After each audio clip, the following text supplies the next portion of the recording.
పసుపు రైతులున్న పాల్గొండ గడ్డ ఇది. ఈయన పొద్దున్న లేస్తే మనకు కేంద్ర ప్రభుత్వంతో పని. కాంగ్రెస్ ఓటేసుడు ఎందుకు, ఓటు వృధా చేసుకున్నాడు ఎందుకు? ఆ క్యాండిడేట్ ఎవరైతే ఏంది, ఎవరు ఇప్పుడైతే వాళ్ళు ముందుకు వస్తలేరు. నేను కరీంనగర్ పోతా అంటే పెద్ద మనిషిని, లేదు కరీంనగర్ కాదు నువ్వు నిజామాబాద్ అని ఇటు పంపిస్తున్నారు. కాంగ్రెస్ ఓటేసుడు ఎందుకు, కాంగ్రెస్ గురించి మాట్లాడడం ఎందుకు, అనవసరం అనుకుంటే నన్ను కెలికిండ్రు, నా నోట ఏలేసిండ్రు, జరం మాట్లాడిపించాలి. ఒక వీడియో తీసి పెడితే కింద మీద అయింది మళ్ళీ కాంగ్రెస్ పార్టీ.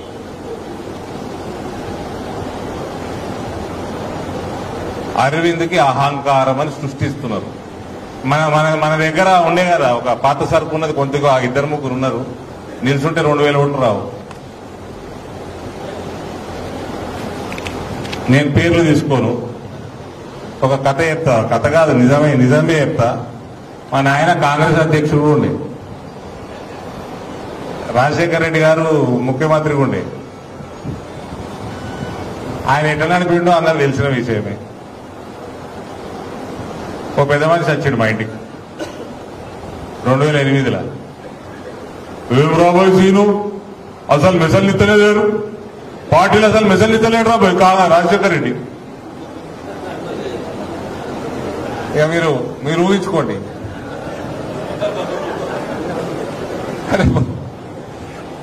ఈడ కూడా ఎలక్షన్లు వస్తే, ఏమైనా టికెట్ వస్తే, పార్టీ ఏమైనా పైసలు ఇస్తే అందులో పైసలు మిగిలించుకుందాం అనుకున్నటోని కూడా అసలు పట్టుకొని అరవింద్కి అహంకారము అని కాంగ్రెస్ వాళ్ళు ఇటు చేస్తారు. రాజకీయం డైరెక్ట్ రాజకీయం చేయడానికి రాదు. అరవింద్ మీద ఏమున్నదన్నా, ఓ రూపాయి తిన్నడా? చేసింది ఒకటే వాగ్దానం పెద్దది, చరిత్రలా తిరగరాసే వాగ్దానం తిరగరాసేదా లేదా? నా లెక్క ప్రకారం అన్న పసుపు బోర్డు తెచ్చుడు ఒక ఎత్తు, నరేంద్ర మోడీని ఇక్కడ తీసుకొచ్చి అనౌన్స్ చేయించడు ఇంకో ఎత్తు. అటువంటి నాయకుడు వచ్చి ఇక్కడ అనౌన్స్ చేసిపోయింది, ఆయనకు తెలియదా ఎటువంటి ఆఫీస్ ఈడ పెట్టాలి, ఎటువంటి ఆఫీస్ దేశం మొత్తం జాతీయ పసుపు బోర్డు అది అని చెప్తే అహంకారం దేన్ని అంటారు? నేను ఇలా కాంగ్రెస్ వాళ్ళని ఎక్కువ అరుచుకోదలుచుకోలేదు, నిన్న మొన్న అయిపోయింది. ఇది ఏమన్నా అహంకారం ఏందో ఇంకోసారి మాట్లాడకుండ్రి. నేను చెప్తా అహంకారం ఏందో. ఒక హిమాంత బిశ్వ శర్మ ఎందుకు వెళ్ళిపోయాడు, ఒక మమతా బెనర్జీ ఎందుకు వెళ్ళిపోయింది, ఒక శరద్ పవార్ ఎందుకు వెళ్ళిపోయాడు, ఒక మూపనార్ ఎందుకు వెళ్ళిపోయాడు, ఒక డి శ్రీనివాస్ ఎందుకు వెళ్ళిపోయాడు, ఒక జగన్మోహన్ రెడ్డి ఎందుకు వెళ్ళిపోయాడు? నేను ఇవన్నీ రాష్ట్రాలు పేర్లు చెప్పుకుంటా అహంకారం అంటే ఏందో మీ నాయకత్వం, కాంగ్రెస్ పార్టీ నాయకత్వం చేసిన అహంకారానికి వీళ్ళందరూ ఎట్టెట్లా పోయారో ఒక్కొక్క ఇన్సిడెంట్ చెప్తా. ఒక ముఖ్యమంత్రి కూర్చున్నాడు,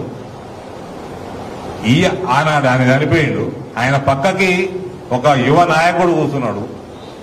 ఆ యువ నాయకుడు ఇలా ముఖ్యమంత్రి బీజేపీలా, కాంగ్రెస్ ముఖ్యమంత్రి ఆ పక్కకి కాంగ్రెస్ యువ నాయకుడు రాహుల్ గాంధీ ఇట్లా కూర్చుంటే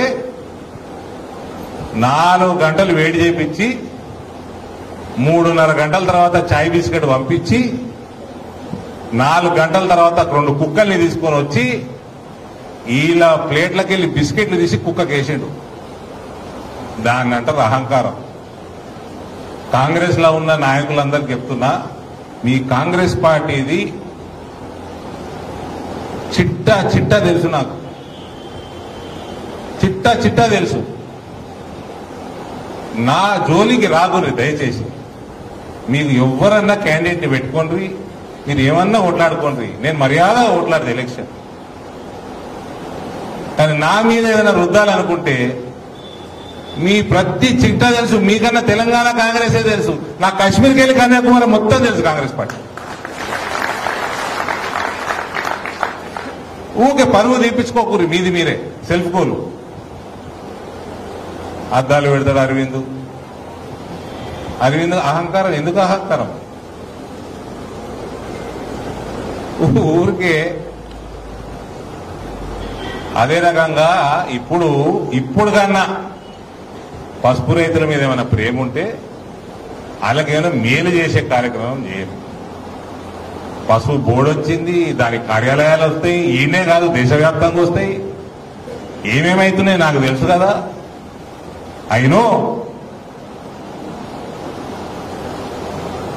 ఇలా అమిత్ షా వచ్చిండు కొరుట్ల 200 కోట్లు పెట్టి పసుపు రీసెర్చ్ సెంటర్ పెడతా అన్నాడు.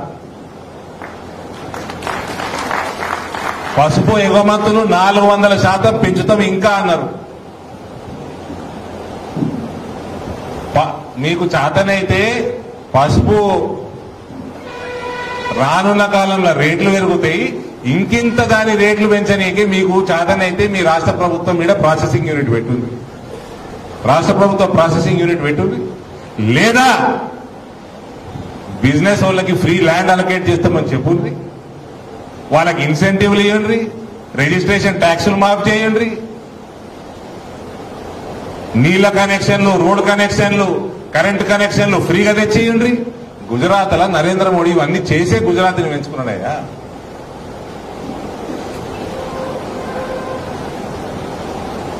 ఏమేమి అవసరమో అటువంటివి ఈడ లక్కంపల్లిలో ఎస్సీజెడ్ ఉన్నది కదా, ఆడ ధరలు ఎక్క చెప్తాడు ల్యాండ్లే, దానికి ఎట్లా తగ్గిస్తారో మాట్లాడుకోండి, లేకపోతే ఫ్రీ మీరు ఏడిస్తారో భూములు ఇవ్వండి.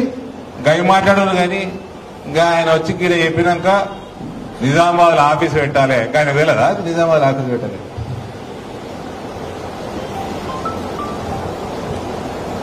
ఇలా రేట్లు పెరుగుతా ఉన్నాయి. రేట్లు పెరుగుతా ఉంటే భారతీయ జనతా పార్టీకి మంచి పేరు వస్తుందని విస్తీర్ణత తగ్గుతుంది కాబట్టి రేటు పెరుగుతుంది అంటున్నారా లేదా కాంగ్రెస్ వాళ్ళు? మీడియా మిత్రులు అంటున్నారా? తేండి అది విస్తీర్ణత ఏంటి?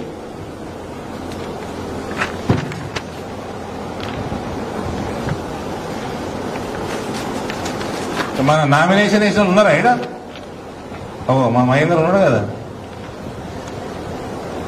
మహేందర్ కాంగ్రెస్ వాళ్ళు అంటున్నారా స్వామి విస్తీర్ణత తగ్గుతుందని అంటున్నారా? 2018-19 భారతదేశంలో ఉన్న పసుపు పండించే విస్తీర్ణత 2,61,922 హెక్టార్లు. 2022-23 3,25,611 హెక్టార్లు. 60,000 హెక్టార్లు పెరిగినాయి 4 ఏళ్లలో. అంటే 1,50,000 ఎకరాలు పెరిగింది. తెలంగాణ రాష్ట్రంలో తగ్గింది.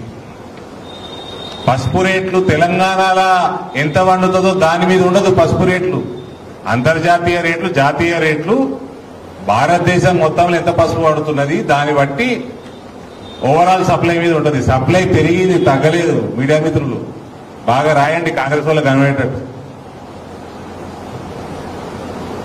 పసుపు విస్తీర్ణత పెరగంగా రేట్లు పెరుగుతున్నాయి అంటే నరేంద్ర మోడీ ప్రభుత్వం పసుపుకనే కాదు, ఇక్కడ ఈ దేశంలో పండించే ప్రతి పంట, ఎగుమతి అయ్యే పంట, ఈ దేశంలో మ్యానుఫ్యాక్చర్ అయ్యే ఎటువంటి ప్రోడక్ట్ కానీ వాటి ఎక్స్పోర్ట్స్ మీద గత 10 సంవత్సరాల నుంచి పనిచేస్తుంది కాబట్టి ఇలా ఎక్స్పోర్ట్స్ పెరుగుతుంది.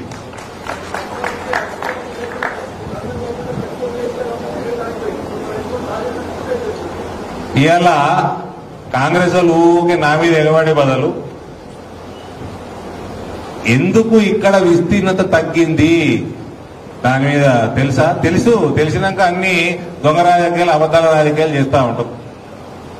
ఇంకెంతైందండి? 3 నెలలు దగ్గర పడుతున్నది. 3 నెలలు దగ్గర పడుతున్నది. ఎలక్షన్లు అయిపోయి వాళ్ళు చేసిన వాగ్దానాలు ఇంకా ఊసలేదు, ఏం లేదు, అడ్రస్ లేదు. ఇక్కడ ఎందుకు విస్తీర్ణత తగ్గుతుందంటే ఇక్కడ లేబర్ కాస్ట్ ఎంత మహేందర్ భాయ్?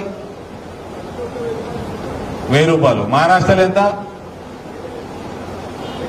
350. ఆడ 400 అయితే ఇక్కడ 1112. 3 ఇంతలు ఎక్కువ ఇక్కడ లేబర్ రేట్. అవునా? న్యాచురల్ ఫర్టిలైజర్ అక్కడ తక్కువ, ఈడ ఎక్కువ. ప్రధాన కారణాలు ఈ 2.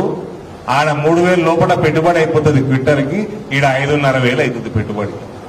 కరెక్టేనా? రైతులు అందరు రైతులే కదా. నేను అయిపోయింది కరెక్టేనా అన్న? కరెక్టే కదా. అయితే కాంగ్రెస్ వాళ్ళు మీరు ఒక సంవత్సరం కింద డిపాజిట్లు కూడా దిక్కు లేకుండా తెలంగాణలో ఎన్నికలు ఏడైనా ఇవాళ ఏదో మా పార్టీలో సరిగ్గా పనిచేసుకోక మీరు వచ్చిన ప్రభుత్వంలోకి ఇప్పటికన్నా దృష్టి పెట్టి లేబర్ ఛార్జీలు ఎట్లా తగ్గుతాయి దాని మీద చిత్తం పెట్టండి. ఇక్కడ న్యాచురల్ ఫర్టిలైజర్ ఎట్లా పెంచుతారో దాని మీద చిత్తం పెట్టండి. నూతన వ్యవసాయ ఆధారిత పరిశ్రమలు ఎట్లా వస్తాయో దాని మీద చిత్తం పెట్టండి. ఈ రకంగా ఇది పసుపే కాదు మక్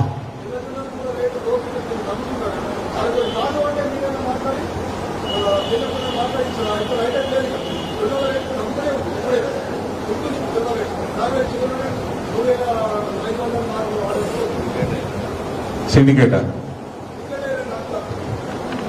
ఈ సిండికేట్లు కాంగ్రెస్ పార్టీ పుట్టినాకనే సిండికేట్లు పుట్టినాయి. ముందు సిండికేట్ లేకుండే కాంగ్రెస్ పార్టీ పుట్టినాకనే సిండికేట్లు పుట్టినాయి. నేను తిట్టనయ్యా కాంగ్రెస్ అంటే తినిపిస్తున్నారు.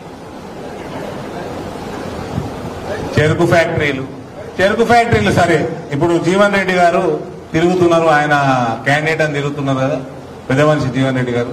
ఈ జీవన్ రెడ్డి గారు 2004లో ప్రభుత్వం కాంగ్రెస్ వచ్చినప్పుడు ఆయన మంత్రిగా ఉండే ఆయన అసెంబ్లీ కమిటీ వేసారు కదండి, చెరుకు ఫ్యాక్టరీ కమిటీ వేసారు కదా. ఆ కమిటీలో నేను మెంబర్ లేకుండా ఎప్పుడు ఆ కమిటీలో మెంబర్ లేకుండా ఆ కమిటీ చెరుకు ఫ్యాక్టరీలు మళ్ళా టేక్ ఓవర్ చేయాలి అని తీర్మానం చేసిందా లేదా, రిపోర్ట్ ఇచ్చిందా లేదా? ఆ రిపోర్ట్ ఎటుపోయింది?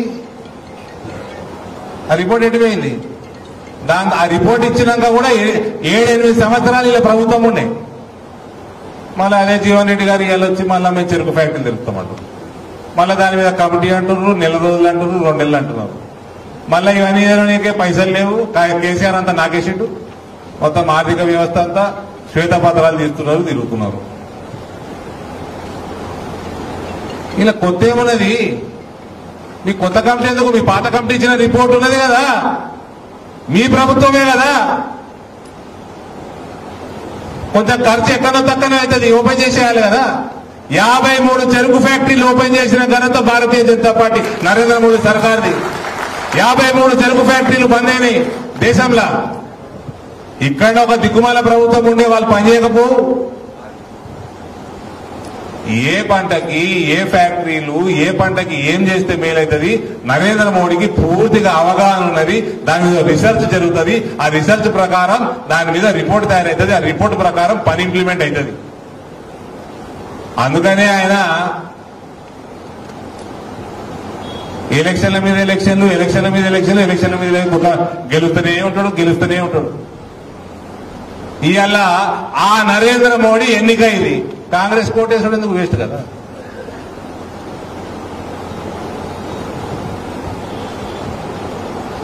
ఎవరు ఏమన్నా లేదన్నా 400 సీట్లతోటి మళ్ళా ఎన్డీఏ ప్రభుత్వం, 370 సీట్లతోటి భారతీయ జనతా పార్టీ మళ్ళా ప్రభుత్వం ఈ దేశంలో రాబోతున్నది.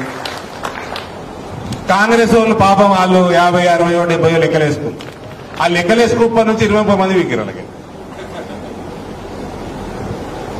దాని తర్వాత ఇన్ని మంచి పనులు జరుగుతున్నాయి, సనాతన ధర్మం పెరుగుతున్నది, హిందూ సాంప్రదాయం పెరుగుతున్నది, హిందువులు గర్వంగా బతికే రోజులు వస్తున్నాయి అని చెప్పి రాముడు కూడా, ఎక్కడనో ఉన్న రాముడు కూడా నేను వాపస్ మా ఇంటికి పోతానని అయోధ్యకు వచ్చింది.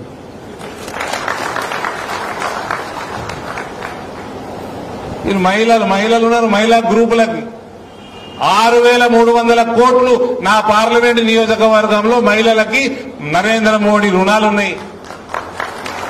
6,300 ప్రతి గ్రూపుకి సగటున 13 లక్షల రూపాయల రుణాలున్నాయి. 7% వడ్డీ, 12% కట్టేది 7% కడుతున్నారు, 5% నరేంద్ర మోడీ ఇస్తున్నాడు సబ్సిడీ. రాష్ట్ర ప్రభుత్వం 4% ఇస్తలేదు కాబట్టి వాళ్ళు పావుల వడ్డీ నడుస్తలేదు. వాళ్ళందరికీ జీవిత బీమాలు అయిపోయినాయి. సుకన్య సమృద్ధి యోజనలో వాళ్ళ పిల్లలందరూ కూడా 8.5% వడ్డీ రేటు వచ్చే బ్యాంక్ అకౌంట్లు వచ్చినాయి. ఉజ్వల కనెక్షన్లు వచ్చినాయి. ఇవాళ రైతాంగానికి కూడా ఎరువులు చల్లుకోనీకే, మందులు కొట్టుకోనీకే డ్రోన్ ద్వారా చేసుకుంటే తక్కువ ధరకు అయిపోతే పైసలు మిగులుతాయని చెప్పి అటువంటి డ్రోన్లు కూడా మహిళా సంఘాలకు ఇవాళ నరేంద్ర మోడీ గారు ఇస్తున్నారు.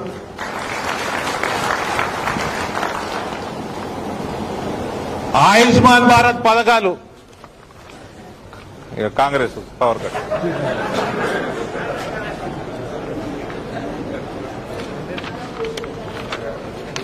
పవర్ కట్ ఉందంటే కన్ను మూసుకొని చెప్పొచ్చాడ కాంగ్రెస్ గవర్నమెంట్ ఉంటుందని.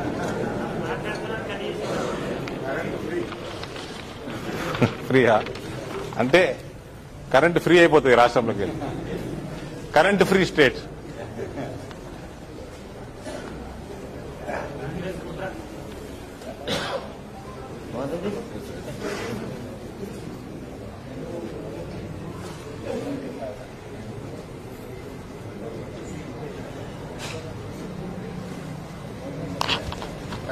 వినపడుతుంది మీ వాయిస్ పర్ఫెక్ట్. మీకు వినిపిస్తుంది, ఇంకో వినిపించదు. సైలెన్స్ ఉన్నాం కదా, సైలెన్స్ ఉన్నాం కదా.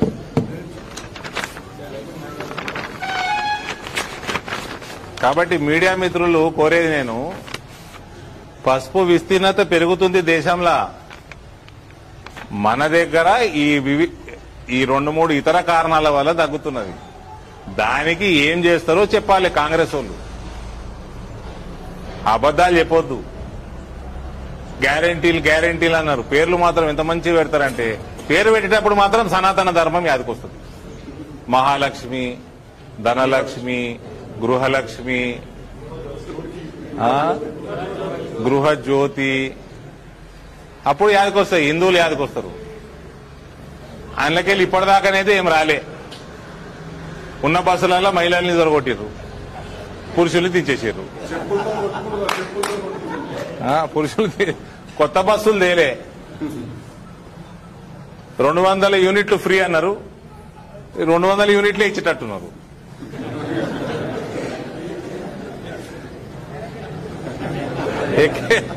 ఎక్కలే. 2 లక్షల రూపాయల రుణమాఫీ అన్నారు, శ్వేతపత్రం రిలీజ్ చేసి పైసలు లేవంటున్నారు. అన్ని పంటలు 500 రూపాయలు బోనస్ ఎక్కిస్తా అన్నారు కదండి. అన్ని పంటలు 500 రూపాయలు ఎక్కిస్తా అన్నారు. ఎలక్షన్లు అయిపోయినాయి. పెద్ద మనిషి మా కోదండరామ్ అంకుల్, మా ఆయన కూడా అంకుల్ వచ్చిండు, ప్రెస్ మీట్ పెట్టి ఇగో ఎంఎస్పీ కంటే ధర తగ్గితే 500 ఇస్తామన్నాడు. అయిపోయింది.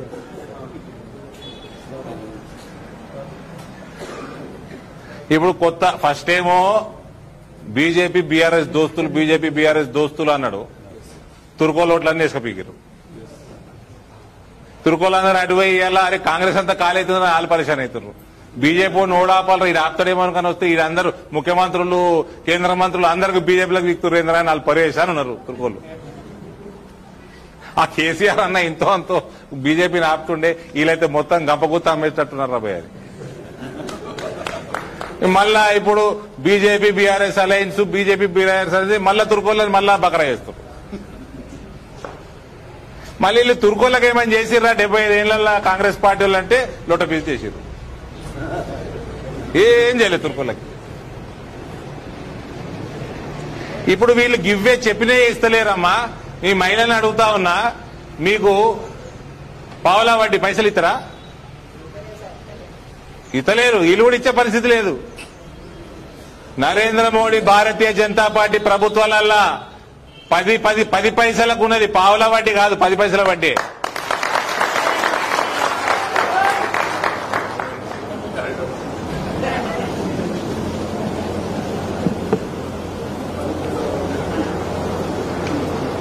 కాబట్టి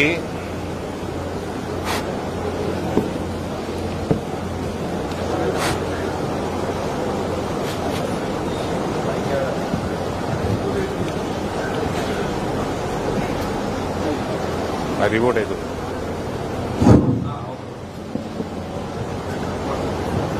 కాబట్టి అన్న,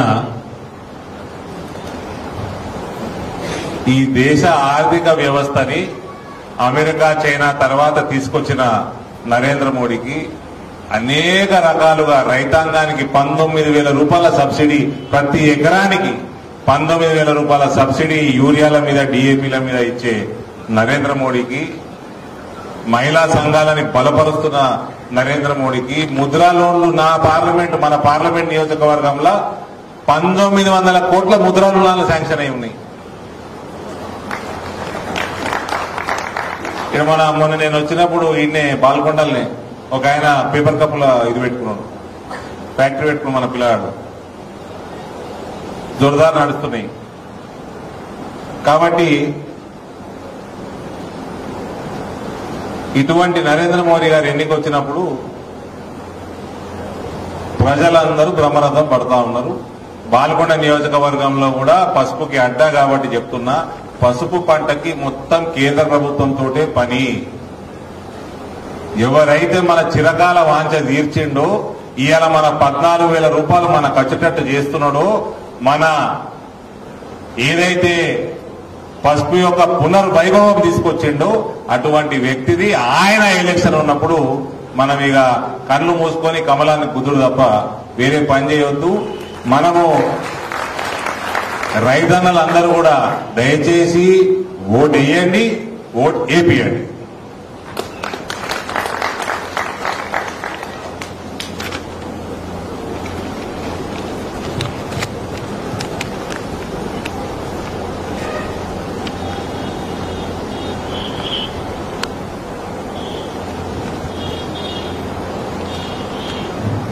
సంస్థాగత విషయాలన్నీ మీరు మాట్లాడినట్టున్నారు. మన 26 తారీఖు నాడు మన యాత్ర మొదలవుతుంది, జగిత్యాల నుంచి మొదలవుతుంది. బాల్కొండకి 27 నాడు బాల్కొండలో మనం 2 మీటింగ్స్,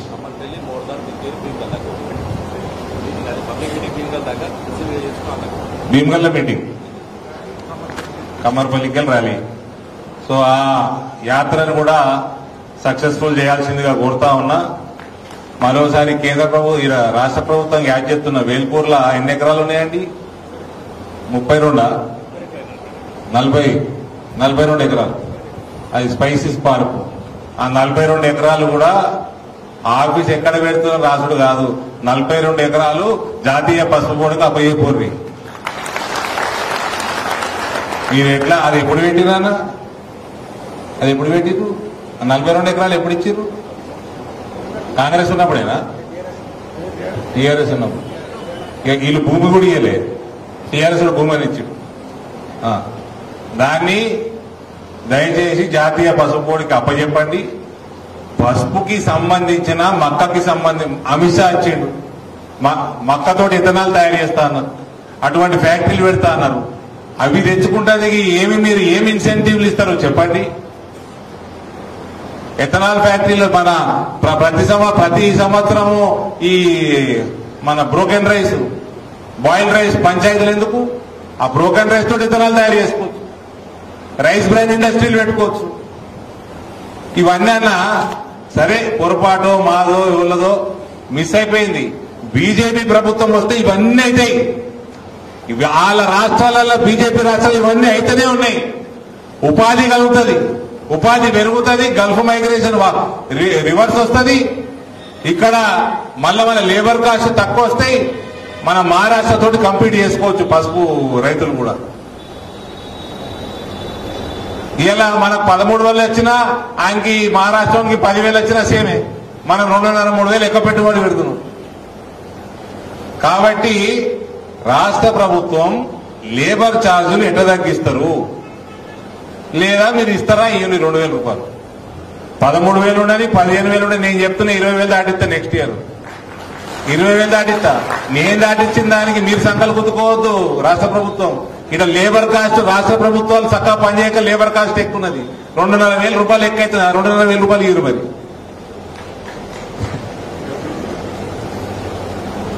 ఇవన్నీ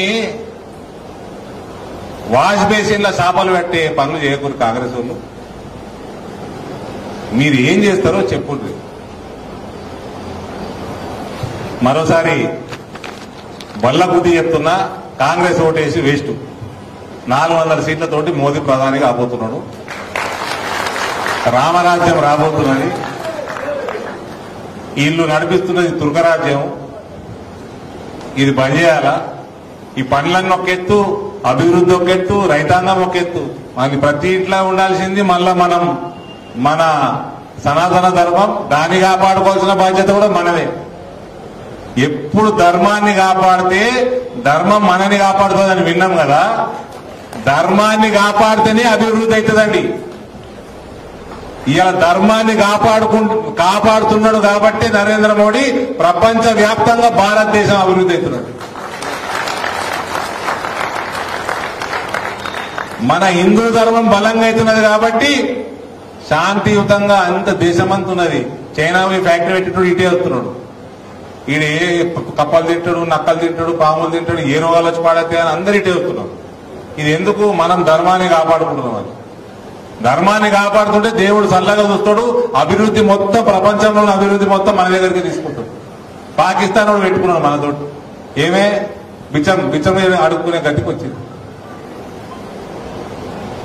ఓడు పెట్టుకున్న హిందుస్థాన్ తోటి వాడు బిచ్చం గతే అవుతున్నది. వాడు ఎందుకు? ఈ దేశం ఎప్పుడు కూడా ధర్మాన్ని కాపాడుకున్నది. మన నాయకులు, భారతీయ జనతా పార్టీ నాయకులు ధర్మాన్ని కాపాడుకున్నారు కాబట్టి అందులో ఇప్పుడైతే రాముడే వచ్చి ఈడ కూర్చున్నాడు. ఇక రానున్నది రామరాజ్యం. ఆ రామరాజ్యం బలపరచాల్సిన బాధ్యత కూడా బాల్కొండ మీద ఉన్నది. పసుపు పోటీ ఇచ్చిన వాళ్ళకి ఓటేసుడే కాదు, రామరాజ్య స్థాపన చేసిన వాళ్ళకు కూడా బాల్కొండ వాళ్ళు ఇలా ఓటేయాల్సిన బాధ్యత ఉన్నది. దయచేసి కాంగ్రెస్ ఓటేసి వేసేసుకుంటుంది. భారతీయ జనతా పార్టీని పెద్ద ఎత్తున గెలిపించాల్సిందిగా మీ అందరినీ ప్రజలతోటి ఇవన్నీ విషయాలు వాళ్ళకి చెప్పాల్సిందిగా కోరుకుంటూ సెలవు తీసుకుంటా.